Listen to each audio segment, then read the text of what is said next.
Twins separated at birth reunite at a look-alike contest. The truth involves a pocket watch and a family secret. Hello, welcome, leave a like, subscribe, activate notifications, and enjoy this story. Imagine living your whole life with a nagging emptiness you can't explain. Now, picture two men, strangers to each other, standing on opposite sides of a stage at a look-alike contest. Neither knows why their hearts race when they lock eyes, or why a simple pocket watch, old and worn, suddenly ties their lives together in ways they never expected. But this isn't just a story about two people meeting. It's about the weight of untold secrets, the sacrifices made in the shadows, and the moment when everything you thought you knew about your family shatters in an instant. What happens when the past you never knew catches up with the future you're trying to build? This is a tale of reunion, discovery, and a truth so powerful it can heal or destroy everything in its path. Brace yourself for a journey where every revelation hits harder than the last, and the final truth is something no one saw coming. Thunder crackled outside the dilapidated apartment building in Harlem, New York City. Inside, in a dimly lit room barely bigger than a closet, Ava Johnson clutched her newborn twin boys to her chest, tears streaming down her face. The year was 1985, and for Ava, the world had never felt darker. Her husband, Marcus, had been killed in a drive-by shooting just days before she went into labor. Now, she sat alone, staring at the only valuable possession she had left, an antique pocket watch that had belonged to Marcus. Its ornate golden case gleamed in the flickering light of a single candle, the hands frozen at 11:42, the exact moment Marcus had taken his last breath. Ava's sobs mingled with the wails of her hungry infants. She knew she couldn't keep both of them. With no job, no family, and barely enough money for food, she faced an impossible choice. Her heart shattered into a million pieces as she made the decision that would haunt her for the rest of her life. "I'm so sorry, my sweet boys," she whispered, her voice breaking. "Mama loves you both so much, but I can't give you both the life you deserve." She looked down at the twins, identical in every way except for a small birthmark on the left shoulder of one of them. Ava traced her finger over the mark, committing it to memory. This would be the only way she'd ever be able to tell them apart. With trembling hands, she wrapped the unmarked baby in a threadbare blanket. She placed a tender kiss on his forehead, inhaling his newborn scent one last time. Then, fighting every maternal instinct in her body, she placed him in a cardboard box lined with newspapers. "I promise you'll have a better life, my love," she murmured, her tears falling onto the baby's cheek. "I pray that one day you'll understand why I had to do this." Ava slipped Marcus's pocket watch into the box beside the baby. It was the only inheritance she could give him, a piece of the father he would never know. With a final, gut-wrenching sob, she closed the box and carried it out into the rain-soaked night. She left the box on the steps of a nearby church, knowing they had a reputation for finding good homes for abandoned children. As she walked away, leaving a piece of her heart behind, Ava prayed that her son would find a family who could give him everything she couldn't. Back in her tiny apartment, Ava cradled her remaining son, whom she named Jamal.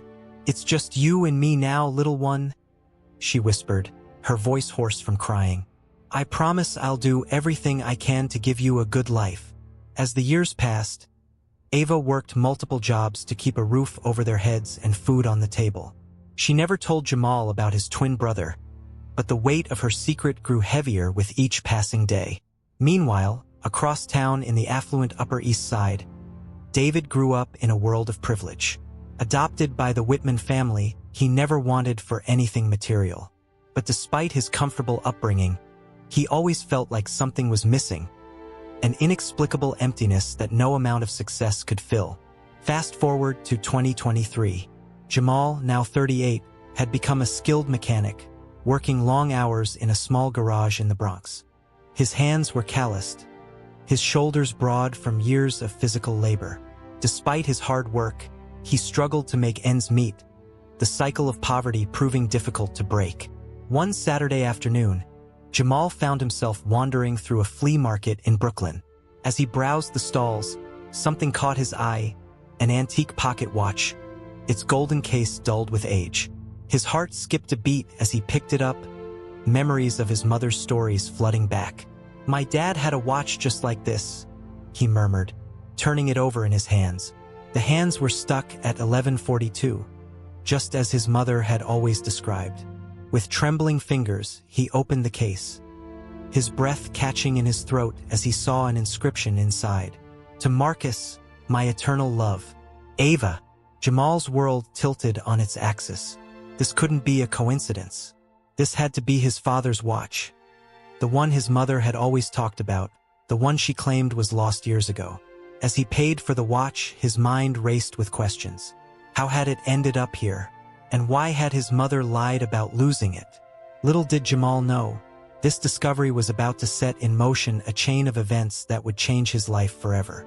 Across town, in a sleek high-rise office building, David Whitman sat behind his imposing mahogany desk, staring out at the Manhattan skyline. At 38, he was one of the youngest partners at his prestigious law firm. On paper, he had it all: a successful career, a beautiful fiancée, and a life of luxury. But as he loosened his silk tie, David felt the familiar ache of emptiness gnawing at his chest. He'd always felt like an outsider in his adoptive family.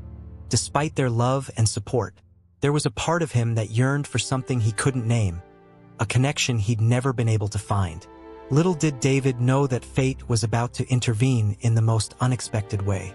His phone buzzed with a notification, an email from a colleague with the subject line, "You won't believe this lookalike contest." Intrigued, David opened the email to find a flyer for a celebrity lookalike competition happening that weekend. But it wasn't the event itself that made his heart stop. It was the photo of one of the contestants. The man in the picture could have been David's twin. Same high cheekbones, same dark eyes, same dimpled chin. For a moment, David thought he was looking at a photo of himself. But the man in the image wore grease-stained overalls instead of a tailored suit. His hands rough and calloused where David's were smooth. David's mind reeled. Could this be a long-lost relative? A brother he never knew he had?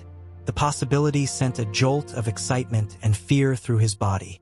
Without thinking twice, David grabbed his jacket and rushed out of his office, ignoring his assistant's confused calls.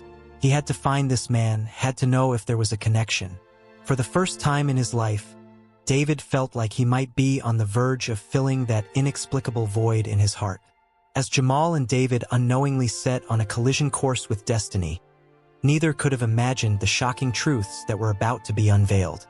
The antique pocket watch, a silent witness to a decades-old secret, ticked softly in Jamal's pocket, counting down the moments until two worlds would collide and nothing would ever be the same again. The bustling streets of New York City pulsed with energy as Jamal maneuvered his beat-up Ford pickup through the morning traffic. The antique pocket watch, newly discovered at the flea market, sat heavily in his jacket pocket.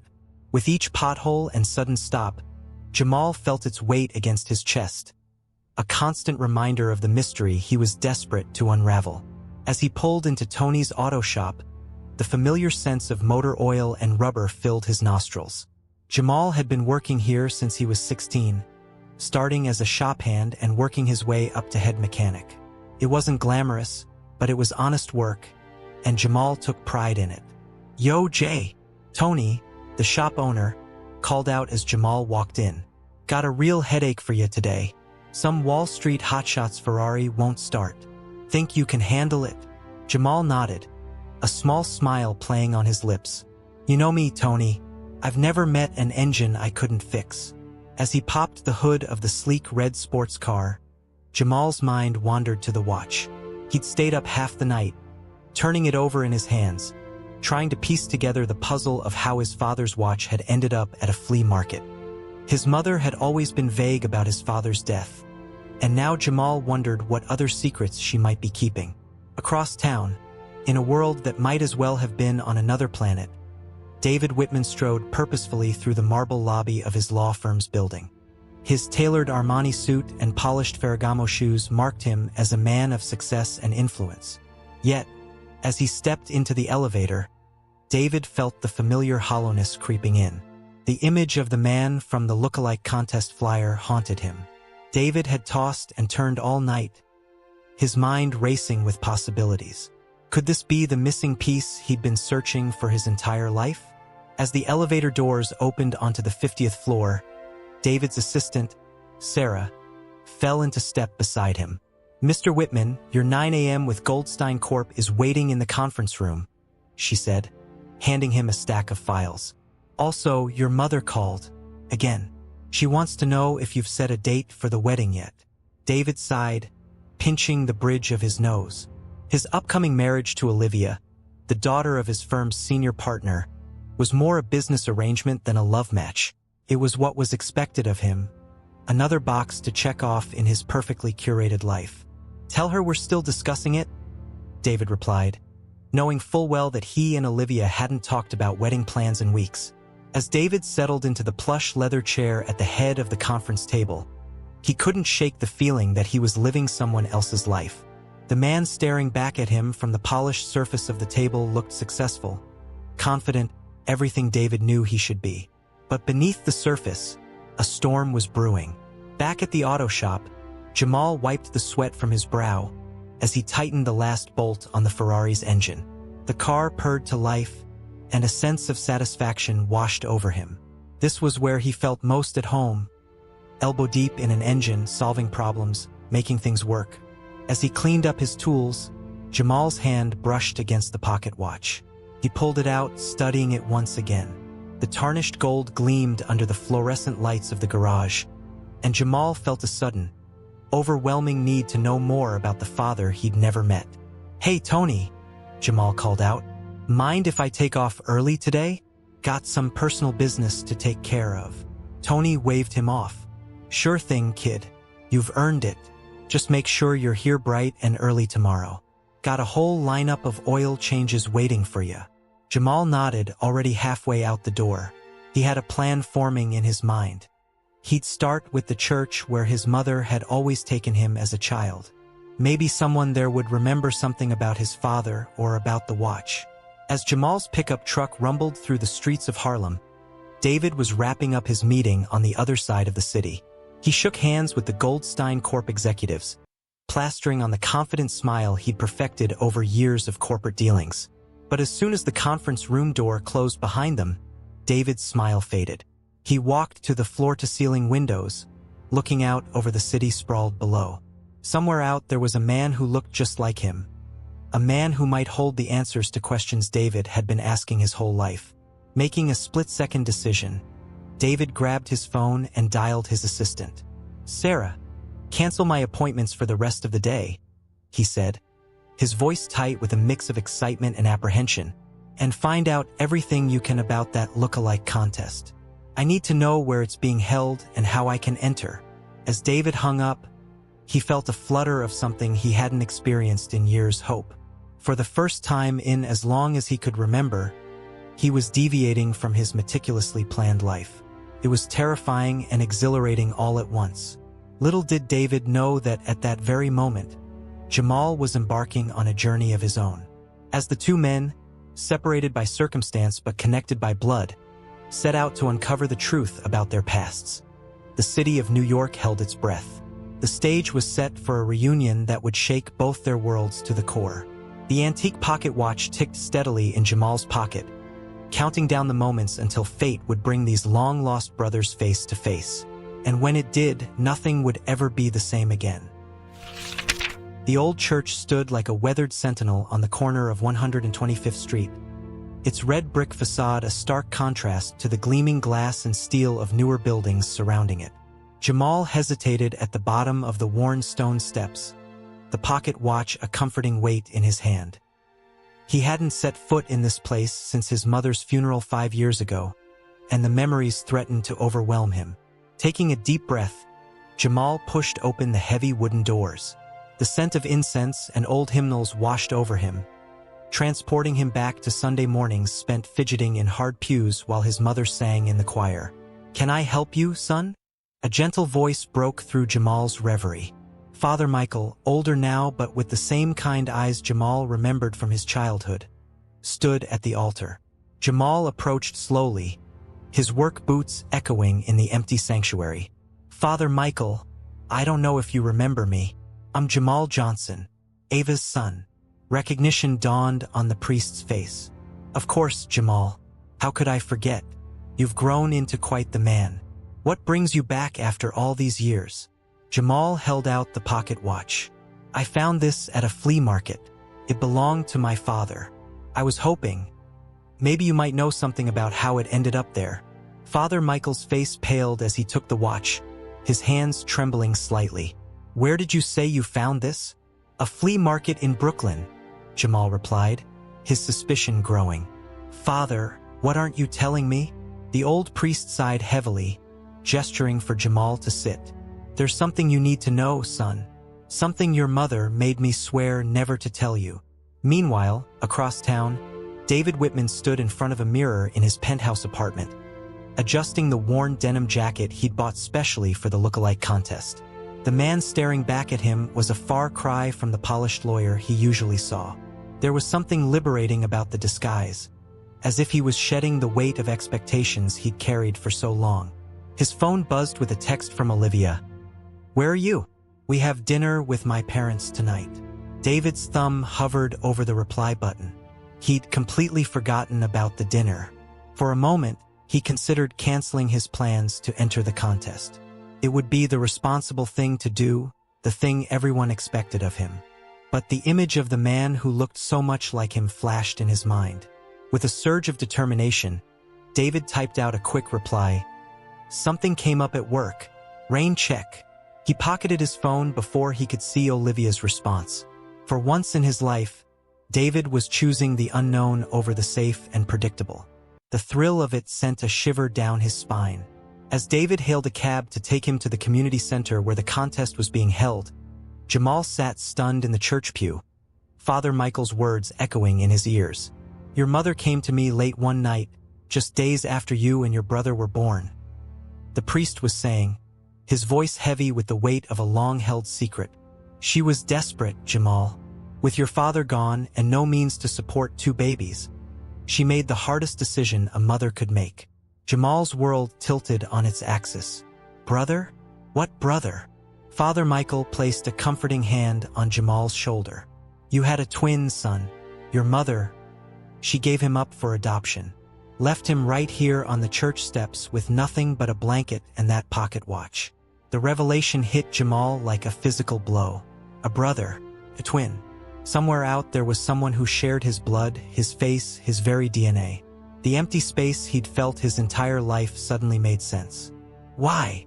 Jamal choked out, tears stinging his eyes. "Why didn't she ever tell me?" "She wanted to protect you both," Father Michael said softly. "She believed giving one of you up was the only way to give you both a chance at a better life. It broke her heart, Jamal. She carried that pain every day." As Jamal struggled to process this earth-shattering information, David was stepping out of his cab in front of a nondescript building in Queens. A hand-painted sign proclaimed, "5th Annual NYC Doppelganger Contest," in bright letters. David's heart raced as he joined the line of contestants. He scanned the crowd, searching for the face that had haunted him since he saw the flyer. But as he reached the registration table, disappointment settled in his stomach.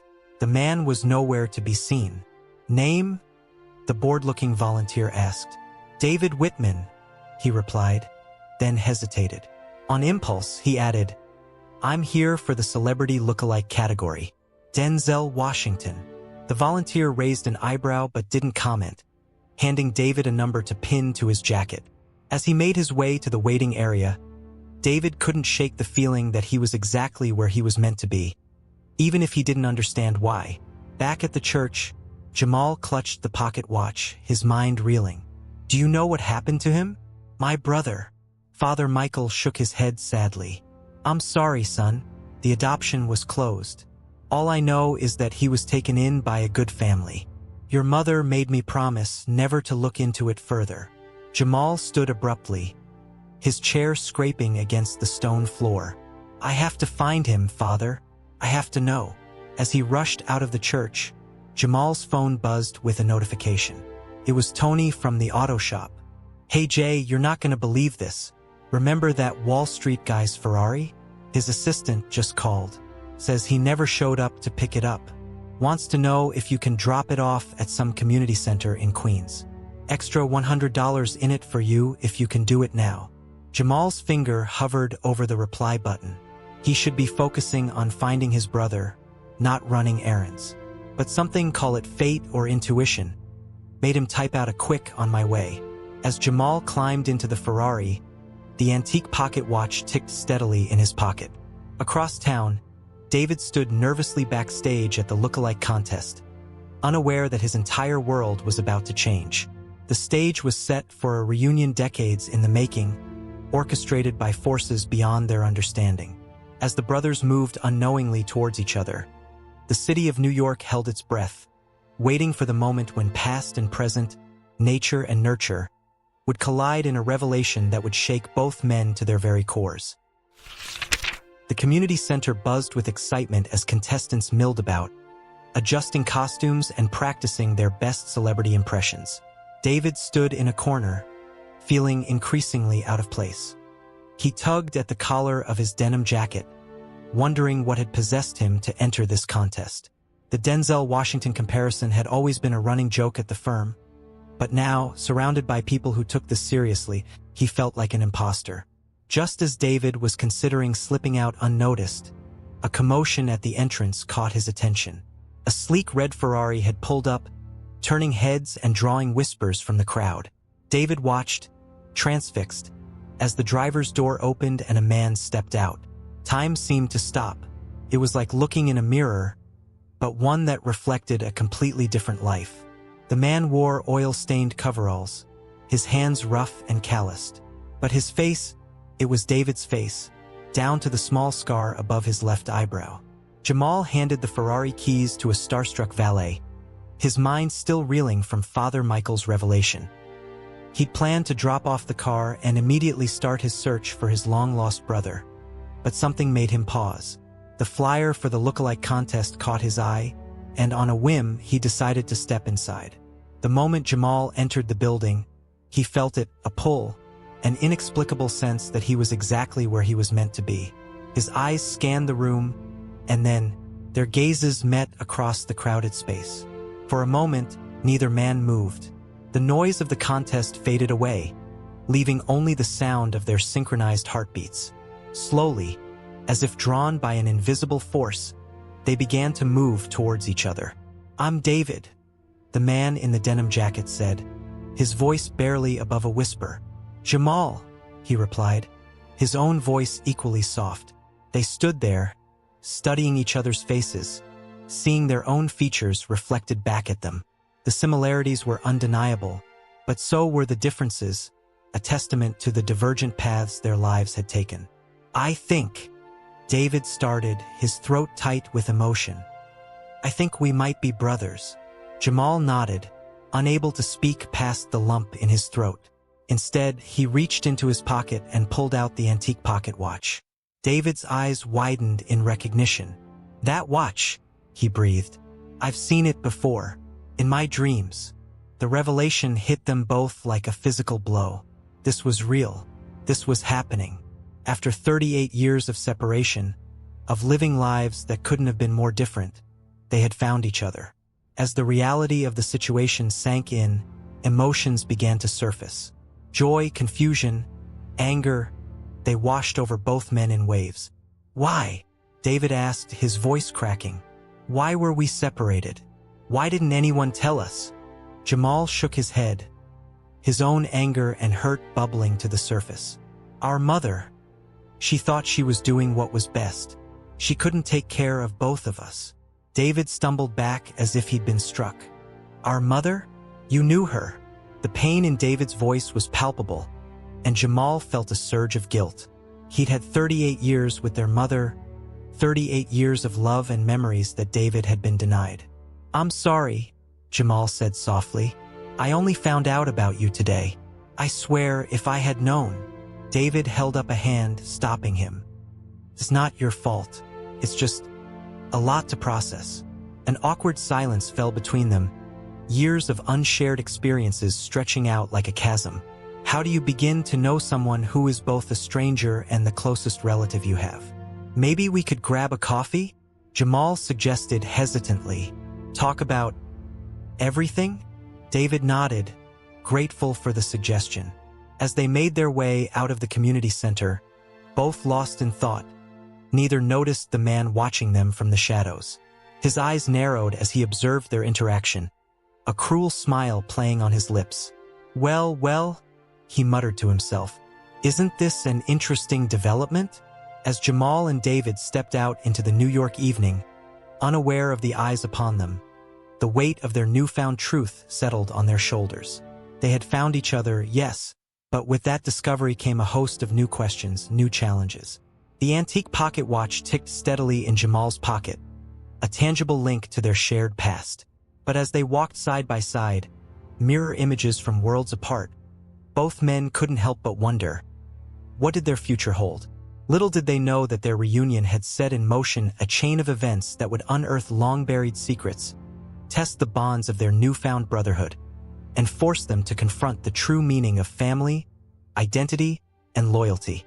As the brothers disappeared into the bustling New York streets, the man in the shadows pulled out his phone. "Boss," he said quietly, "you're not going to believe what I just saw." The stage was set for a drama that would shake the foundations of both Jamal and David's worlds, forcing them to question everything they thought they knew about themselves and each other. The truth, as they were about to discover, could be a dangerous thing. The aroma of freshly brewed coffee filled the small diner on the corner of 42nd and 8th. Jamal and David sat across from each other in a worn vinyl booth, two steaming mugs between them.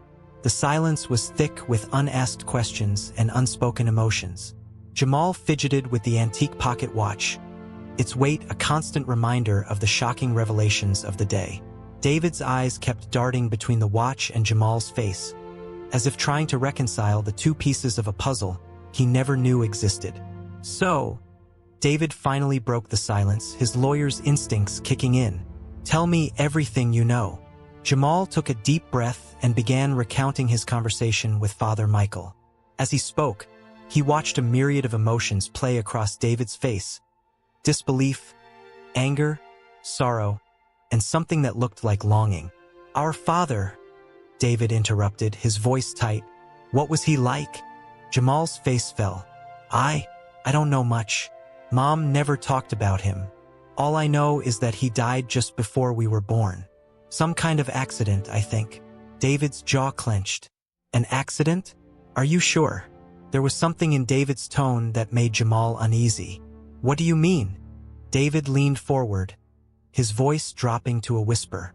"When I was in law school, I interned at the DA's office. One day I came across an old case file. The name Marcus Johnson caught my eye." Jamal's breath caught in his throat. "That was our father's name." David nodded grimly. The file suggested his death wasn't an accident. There were suspicions of involvement in some kind of illegal operation. The case was never solved. The revelation hit Jamal like a punch to the gut. His mind raced, trying to reconcile this information with the vague stories his mother had told him about his father being a good man who loved them. As the brothers grappled with this new information, neither noticed the man who had followed them from the community center. He sat at the counter, his back to them, straining to hear their conversation. "There's more," David continued, his voice barely audible. "The watch. I've seen it before in a photograph in that case file. It was listed as potential evidence, but it went missing before it could be examined." Jamal's hand tightened around the watch. "What are you saying? That this watch? It's connected to our father's death?" Before David could respond, a commotion at the diner's entrance drew their attention. A group of men in suits burst in, their eyes scanning the room before locking onto Jamal and David. "David Whitman?" one of the men called out. "We need you to come with us." David stood, confusion etched on his face. "What's this about?" "Your father, Richard Whitman, has been in an accident. He's asking for you." Jamal watched as the color drained from David's face. "My father? But I thought..." The realization dawned on both of them simultaneously. David had been adopted, raised by a family who had given him their name and their love. A family who, until this moment, David had believed was his only family. As David was ushered out of the diner, he cast a helpless look at Jamal. "I have to go, but this isn't over. We need to figure out what's really going on." Jamal nodded, his mind reeling.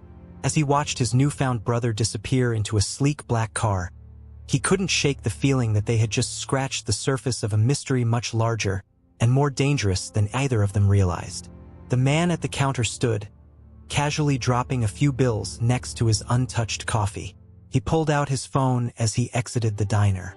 "It's confirmed. Both sons are in play. What are your orders?" Across town, in a dimly lit office, an elegantly dressed woman put down her phone, a calculating smile playing on her lips. She turned to the man standing by the window, his silhouette sharp against the New York skyline. "It seems our past has finally caught up with us, darling," she said, her voice smooth as silk.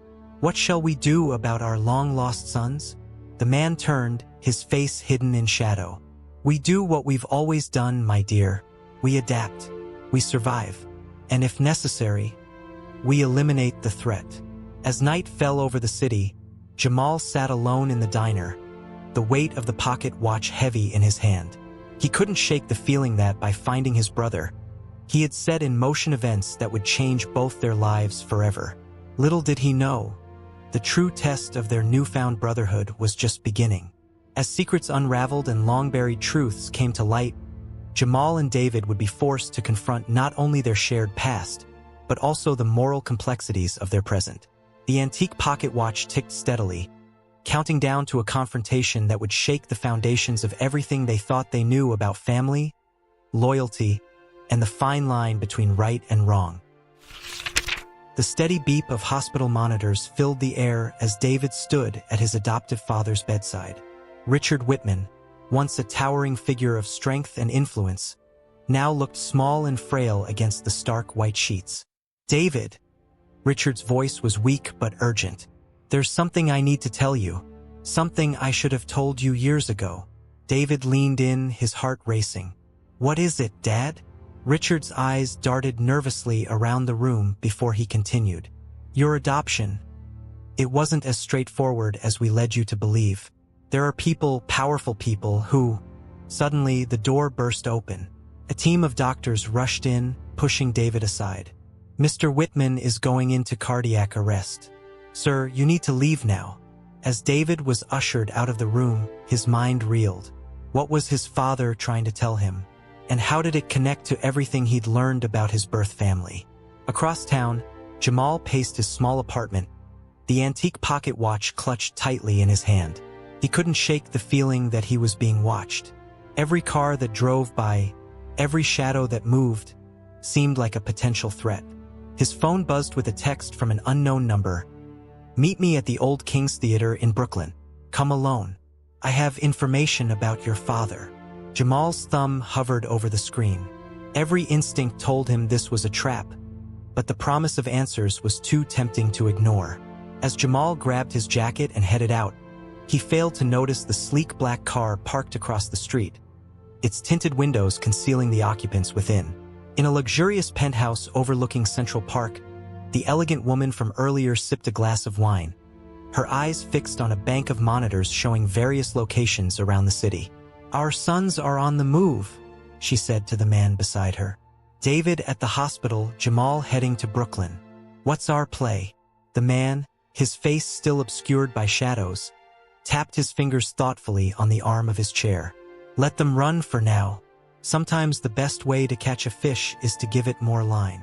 Meanwhile, David had slipped away from the hospital, his father's cryptic words echoing in his mind. He needed answers, and he knew only one person who might have them. As he hailed a cab, his phone pinged with a message from Jamal. "Got a lead. Meeting someone at King's Theater in Brooklyn. Could be dangerous. Thought you should know." David's blood ran cold. He gave the cab driver the address, silently praying he wouldn't be too late. The Old King's Theater loomed before Jamal, its once grand facade now crumbling and covered in graffiti. He hesitated at the entrance, the weight of the pocket watch suddenly feeling like an anchor.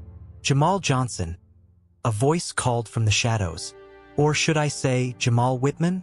You look so much like your father." Jamal spun around, his heart pounding. "Who are you? What do you know about my father?" The figure stepped into the dim light, an older man with graying hair and a scar running down his cheek. "I was your father's partner back in the day. The name's Frank, and I've got a story to tell you that's going to turn your world upside down." Just then, the screech of tires filled the air. David leapt from a cab, his eyes wild as he took in the scene. "Jamal, don't listen to him," David shouted, running towards his brother. Frank's face hardened. "I see the gang's all here. Well, boys, it's time you learned the truth about Marcus Johnson and the empire he built." As Frank began to speak, weaving a tale of corruption, power, and betrayal, Jamal and David found themselves facing an impossible choice. The truth about their father's past was darker than they could have imagined, implicating not just Marcus, but powerful figures still active in the city's underworld. "Your father wasn't killed in an accident," Frank revealed, his voice heavy with the weight of long-held secrets. "He was murdered, and that watch you're holding, it's the key to everything." Jamal and David exchanged shocked glances, the full impact of Frank's words sinking in. They were no longer just two brothers uncovering their past. They were now at the center of a decades-old conspiracy that threatened to destroy everything and everyone they held dear. As sirens wailed in the distance, growing closer by the second, the brothers faced a critical decision. Do they pursue the truth about their father, no matter the cost? Or do they walk away, protecting the lives they've built but forever wondering what might have been? The antique pocket watch ticked steadily, a constant reminder of the choice before them. With each passing second, the window of opportunity grew smaller, the dangers greater. In that moment, standing in the shadow of the decaying theater, Jamal and David realized that whatever decision they made would irreversibly alter the course of their lives, and potentially the fate of the city itself. The stage was set for a confrontation that would test the limits of their newfound brotherhood, forcing them to question everything they thought they knew about family, loyalty, and the true nature of justice. The old King's Theater groaned around them, dust motes dancing in the fading sunlight that filtered through boarded-up windows. Jamal and David stood shoulder to shoulder, united by blood and the weight of the revelations that hung heavy in the air. Frank's words had painted a picture of their father, Marcus Johnson, as a man caught between two worlds, a loving father and a criminal mastermind. The pocket watch, it seemed, was more than just a family heirloom. It was the key to a hidden empire, a network of secrets that had shaped the underbelly of New York City for decades. "Your father wasn't just any criminal," Frank continued, his eyes darting nervously towards the exits as the sound of sirens grew closer. "He was trying to bring down the whole system from the inside. That watch, it contains evidence that could topple some of the most powerful people in this city." David's legal mind raced, connecting dots he'd never known existed. "The case file I found, it was a cover-up, wasn't it?" Frank nodded grimly. "Your adoption, David? It wasn't chance. The Whitmans were part of this, tasked with keeping you safe and in the dark." Jamal's grip tightened on the watch. "And our mother? Was she part of this too?" Before Frank could answer, the theater doors burst open. A team of armed men in suits flooded in, led by a striking woman whose elegant attire belied the cold determination in her eyes. "I'm afraid that's quite enough family history for one day," she said, her voice smooth as silk but sharp as a blade. David felt the blood drain from his face. "Olivia? What are you doing here?" Olivia's lips curled into a cruel smile. "Oh, David, did you really think our engagement was about love? I've been watching you for years, making sure you never got too close to the truth." As the reality of the situation sank in, Jamal and David found themselves back to back, surrounded by armed men. Frank had disappeared in the chaos, leaving them alone to face this new threat. "The watch, boys," Olivia demanded, holding out her hand. "Hand it over, and we can pretend this little family reunion never happened." Jamal's fingers closed protectively around the timepiece. In that moment, he made a decision. "You want the watch?" he said, his voice steady despite the fear coursing through him. "Come and get it." With a flick of his wrist, Jamal sent the watch sailing through the air. It arced over the heads of the armed men, glinting in the fading light, before crashing through one of the boarded-up windows. Chaos erupted. As Olivia's men scrambled for the watch, Jamal grabbed David's arm. "Run!" The brothers sprinted through the decaying theater, years of different lives melting away as they moved in perfect synchronization. They burst out onto the Brooklyn streets, the cool evening air filling their lungs as they ran for their lives. Behind them, they could hear Olivia barking orders, the sound of pursuit growing closer with each passing second. "We need to split up," David panted as they rounded a corner. "Meet me at the place where it all began." "You know where?" Jamal nodded, understanding immediately. With a final glance at his newfound brother, he darted down an alleyway, disappearing into the maze of Brooklyn streets. David ran in the opposite direction, his mind racing. He had spent his entire life building a career, a reputation, a future. Now, in the span of a single day, it had all crumbled to dust. But in its place, he had found something far more valuable, the truth about his past, and a brother he never knew he had. As the night deepened, Jamal and David made their way separately through the city, dodging Olivia's men and the long shadows of their father's legacy. The pocket watch lay forgotten in the rubble of the old theater, its steady ticking a quiet witness to the unfolding drama. Finally, as the first light of dawn began to paint the sky, the brothers found themselves standing on the steps of the small Harlem church where their story had begun 38 years ago. "What now?"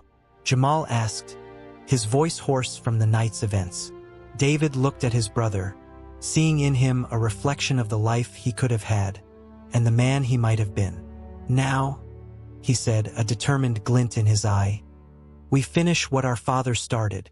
We bring the whole corrupt system down." As they stood there, the weight of their decisions settling upon them, the church doors creaked open. Father Michael stepped out, his aged face etched with concern and something else, pride. "I've been waiting for you boys," he said softly. "It's time you learned the whole truth."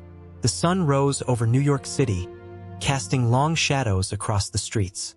For Jamal and David, it was the dawn of a new day and the beginning of a fight that would test the limits of their newfound brotherhood. The truth about their past had been revealed, but the future remained unwritten. As they followed Father Michael into the church, both brothers knew that whatever challenges lay ahead, they would face them together. The bonds of blood, once severed by circumstance, had been forged anew in the crucible of truth. The antique pocket watch, lost in the chaos of the night, had stopped ticking. But for Jamal and David, time was just beginning to move forward. The soft glow of candles flickered in the church's small office, casting dancing shadows on the weathered faces of Jamal, David, and Father Michael. The old priest's hands trembled slightly as he pulled out a dusty box from beneath a loose floorboard. "Your mother entrusted this to me," Father Michael said, his voice heavy with the weight of decades of secrecy. "She made me swear to keep it safe until the day her sons were reunited."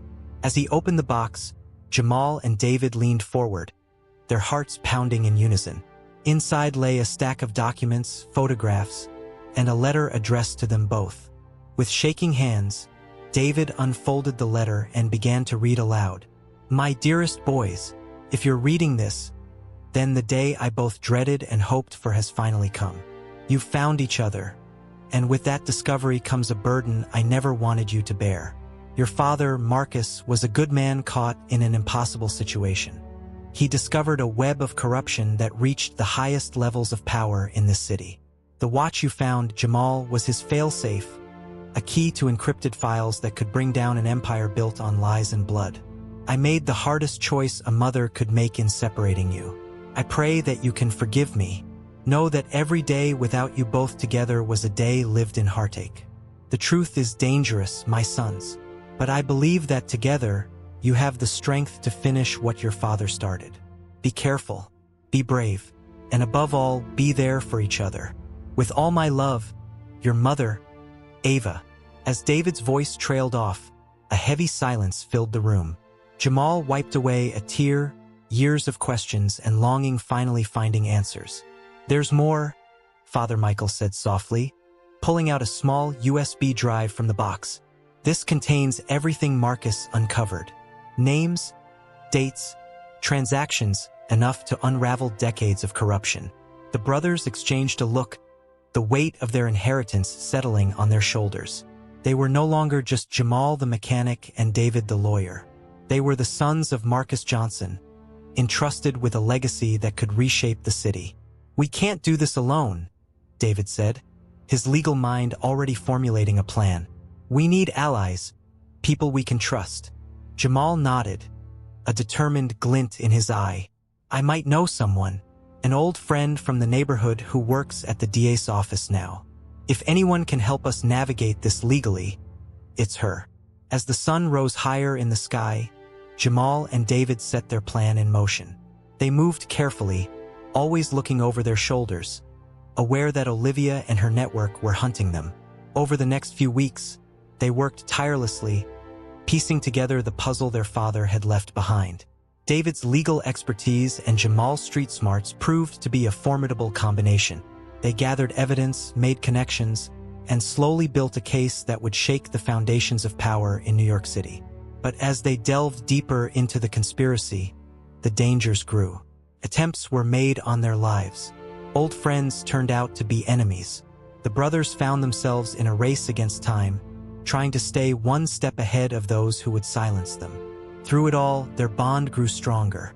They discovered in each other the missing pieces of themselves, Jamal's warmth softening David's rigid exterior, David's strategic mind complementing Jamal's intuitive approach. Finally, after months of close calls and sleepless nights, they were ready.